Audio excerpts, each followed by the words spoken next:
Assalamu alaikum wa rahmatullahi wa barakatuh. May Allah's peace, mercy and blessings be upon you all. Bismillah ar-Rahman ar-Rahim. Walhamdulillahi Rabbil Alameen.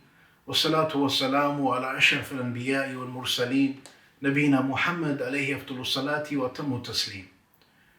I start off by welcoming you all to this new series of ours, where we're going to be looking at the Surah of al-Kahf, the surah which is named after the cave.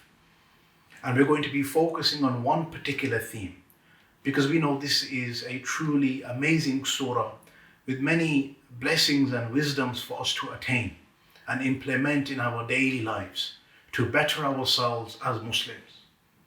We're going to be taking just one theme from this surah, which is protecting ourselves from fitna in all of its forms, and in particular the protection against the greatest fitna that any prophet and messenger warned his people against, and that is the fitna of the Masih al-Dajjal, the fitna of the false Messiah, that, as we know, is from the signs of the end of times. So we're going to be focusing on the connection that this surah has to this fitna. At the same time, we're going to be focusing on how we can protect ourselves from the Dajjal and all types of fitna, whether they're the minor fitna that we see in our lives throughout the day, throughout the night, just the everyday living tests and trials that we face, as well as the greatest fitna that's going to come at the end of times. Because this is a very important underlying theme in this surah, as we're going to come to take, inshallah ta'ala. And from the topics that we're going to be touching upon, inshallah, is we're going to be looking at the importance of having sound knowledge when it comes to discussing our religion and speaking on behalf of Allah and His Messenger sallallahu alaihi wasallam, and how important it is that we are careful in attributing correct and authentic and sound knowledge to our religion. And then after that, we're going to be looking at the Dajjal himself, some ahadith, authentic ahadith of course, some traits and attributes and characteristics that he has, some of the things that are going to transpire at the end of times when he comes. And then most importantly, we're going to be looking at how we can, from this surah of Surah Kahf, the connection it has to this fitna, and how we can protect ourselves from this trial and tribulation that the people at the end of times are going to see. May Allah protect us all. Before we get into that, it's important that we understand this surah, Surah Kahf, the surah of the cave, the 18th chapter of the Qur'an, has a very important and special place in our lives as Muslims. We find in the hadith in Sahih Bukhari and Muslim a miracle that transpired with the noble companion Asyad ibn al-Khudayr, where subhanallah he is sitting outside the masjid, or he is sitting in the masjid, and he has his horse tied to one of the pillars outside, and he can see the horse, and the horse becomes startled and becomes to have a panic attack and starts to lose its mind. Asyad ibn al-Khudayr, he's reciting Surah al-Kahf, and he starts to recite it out loud.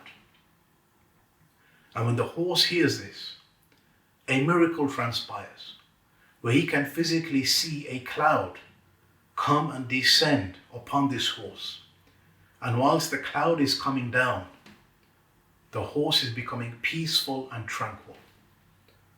And he was amazed at this. When he went to the Prophet ﷺ and told him about what had transpired, the Prophet ﷺ asked him, "Why are you amazed at this? When this is the sakina, the peace, the tranquility, the blessings that Allah sends to you when you recite the Qur'an." Subhanallah, if we just focus on these last few words of the Prophet ﷺ in this hadith, where he is asking the companion, "Why are you amazed at peace and blessings and tranquility coming into your life and calming the storm and any difficulty that you are seeing or facing, when this is the true nature of the Qur'an. Subhanallah. Something for us to ponder and reflect over. If we want blessings and happiness and barakah in our life, and we want to calm the storms in our life, and we seek peace and tranquility and sakina and contentment and solace in our lives, then the first thing that we need to do is recite Allah's book, is have a strong connection in reciting Allah's words. May Allah make us from those people that have peace and tranquility in their lives and have a strong connection to the Qur'an. Ameen. We also find that Surah Al-Kahf has many virtues and blessings specific to the day of Jummah. Where on the day of Friday, we as Muslims, we are supposed to take time out and dedicate this time to reciting this surah.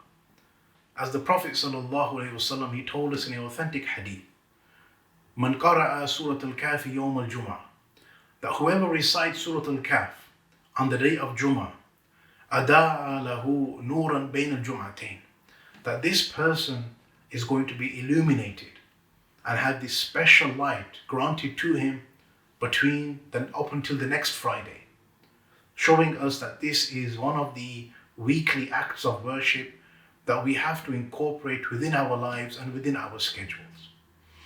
And then moving on to the theme and topic of this particular series, it also has a very special connection in protecting ourselves against the Dajjal.